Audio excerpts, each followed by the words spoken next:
والسماوات مطویات بیمینہ، اور قیامت کے دن کیا ہوگا کہ آسمان یعنی 7 آسمان جو ہیں وہ کاغذ کی طرح اس کے ہاتھ سیدھے ہاتھ پر لپٹے ہوئے ہوں۔ دیکھو اب دیکھو اس کا ایک سیدھا ہاتھ بھی ہے، یمین بھی ہے۔ اب دیکھو اس کا ایک سیدھا ہاتھ بھی ہے، یمین بھی ہے۔ اب آپ یہ کہیں گے نہیں وہ اس کا مطلب وہ نہیں ہے جو آپ سمجھ رہے ہیں، اس کی طاقت اور قدرت کی گرفت میں ہوگی۔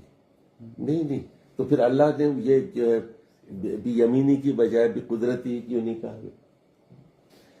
سبحانہ وتعالی عما یشرکون، یعنی اب یہاں پھر سبحان بتایا گیا کہ وہ بے عیب ہے۔ وتعالی عما یشرکون، اور اللہ سے جو شرک منسوب کیا جا رہا ہے ما یشرکون، اس سے وہ بہت بلند ہے، بہت بلند۔ تعالی تعالی عما یشرکون، سمجھ گئے بات؟ آپ یہ بات سمجھ آ گئی؟ 3 چیزیں بتائی میں نے۔ معتزلی کیا کہتے ہیں؟ ہر جگہ معتزلی یہ کہیں گے اس سے مراد ہاتھ نہیں ہے، سمجھے؟ نہیں، اللہ کی آنکھیں نہیں ہیں تو اللہ دیکھتا ہے تو اللہ کی آنکھیں نہیں ہیں، حالانکہ قرآن میں آنکھوں کا ذکر ہے۔ اللہ کے قدم نہیں ہے، اللہ چلتا ہے، تو یہ اللہ کی صفات کو معطل کرتے اور اس کی وہ یہ کہتے ہیں توبہ توبہ، کیا اللہ کی کیسے ہو سکتی؟ دوسری طرف مجسمہ ہے، جیسے وہ کرمیہ تھے یا مشبیہ، وہ اللہ تعالیٰ کو تشبیہ دیتے تھے، کبھی پہاڑ کی طرح تشبیہ دیتے تھے، کبھی انسان کی طرح تشبیہ دیتے تھے، تجسیم کرتے تھے اللہ کی، یعنی personification of God, embodiment of God. لکھ لو، ایک پہلی چیز معتزلہ کی کیا ہے؟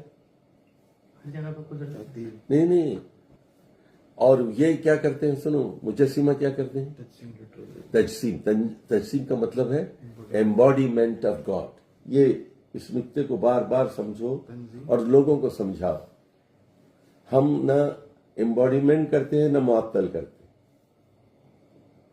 نہ ہم یہ کہتے ہیں کہ اس کا ہاتھ نہیں ہے، آنکھیں نہیں ہے، سیدھا ہاتھ نہیں ہے، اس کی مٹھی نہیں ہے، یہ بھی نہیں کہتے ہم،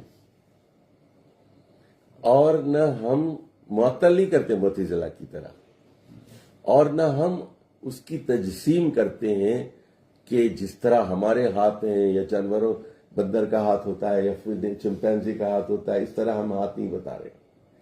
ہم یہ کہہ رہے ہیں